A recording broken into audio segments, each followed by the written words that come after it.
And this morning we've got crews on the ground at both the Dixie and the River fire. We're hearing that officials now have concerns of possible fatalities in the Dixie fire. But first, we want to get you the numbers. The Dixie fire has burned more than 278,000 acres. It's still stuck at just 35% containment. It started about 3 weeks ago. It's the biggest wildfire burning in California right now. More than 5,000 firefighters are battling both the Dixie and the River fires.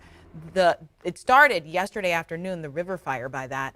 There's no containment on that one right now. And in just one day, it's already burned 2,400 acres. There's a lot to cover this morning, so we do have team coverage for you. Meteorologist Rob Karlmark is tracking the conditions on the ground. ABC 10's Lena Howland is monitoring the growth on the River fire from Colfax. But first, we want to get to Monica Coleman. She has the latest near the fire lines of the Dixie fire. Monica? Hey Bree, I'm here in Greenville, and the Dixie fire completely destroyed this town last night. Take a look. This used to be a neighborhood full of homes, now completely unrecognizable. But not every structure was destroyed. For example, this Dollar Tree here is still standing, and the Greenville High School Elementary School is still standing. But take a look out to my left. The winds are blowing, bringing concerns to communities that are surrounding this area. In Greenville, the sunrise reveals the damage left behind by the Dixie fire that tore through the town Wednesday evening. Flames raced across the community, but Greenville High School still stands tall. Now the meeting point for fire crews starting a new day of fighting the over 2-week fire. Homes and neighborhoods are gone, unrecognizable to the naked eye. Nothing left but spot fires burning into the smoky air.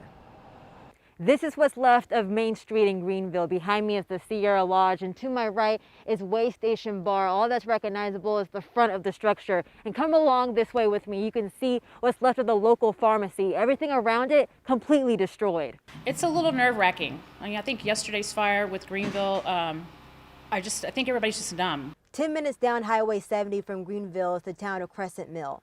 Ginger Real owns Gigi Coffee Shop and is busy serving crews that have been on the fire line a hot meal and a cup of joe. Last night, the streets were pretty packed right in here last night. Obviously a lot of crying. A lot of people are stressed. I was stressed for them because that could be us today. Who knows? Wind speeds picking up brings concern that the Dixie fire will take the town of Crescent Mill next. Ginger said she's keeping an eye on the sky, and once she sees the flames coming across the mountain, she'll take shelter. I do have a safety zone, and it's with all the crew that are here working this fire, which is out back. So it's a concrete slab that's an old. Those living in Crescent Mill tell me that the sky tells the story. They are watching closely because they're looking to see if the smoke is filling the air, if the sun is turning red, and also if those winds are blowing fast. But I want to send it over to my colleague Lena Howland, who is at another fire that is affecting people in Northern California right now, the River fire. Lena, what can you tell us? Monica, this is just one of several homes we have seen reduced to rubble here from the River fire. Now, we came to check on this home specifically after meeting the homeowner.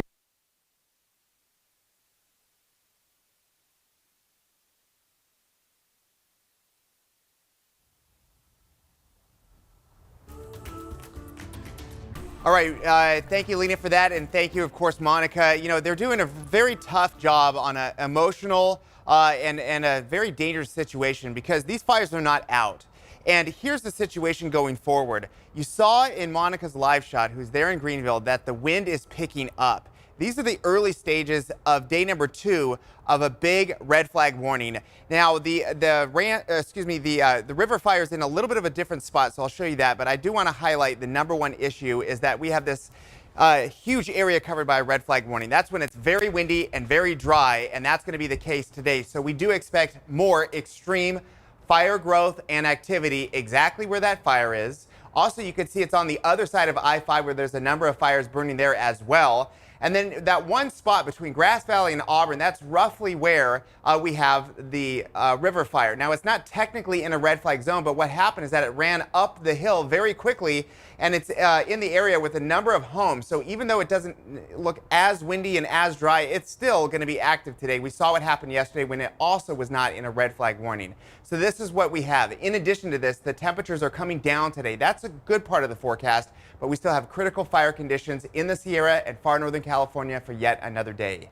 Yesterday, we were in the 90s. Today, the wind is starting to pick up down low and up high, not quite as strong in the lower foothills as I just showed you, but we're heading toward highs today that are going to be reasonably nice. This is cooler than yesterday all across the board. And you know, just so we're clear on this, the reason why the wind picked up is because we have a cold front that pushed through and that knocked the temperatures down, but there's no rain with it. So you get a lot of wind in these situations. Temperatures today in the 80s and low 90s. We're getting hot tomorrow, but there will be a wind shift. The winds relax, but they change direction, and that means smoke and haze is coming to the valley. That's a big story. We'll talk about it later on. Back to you.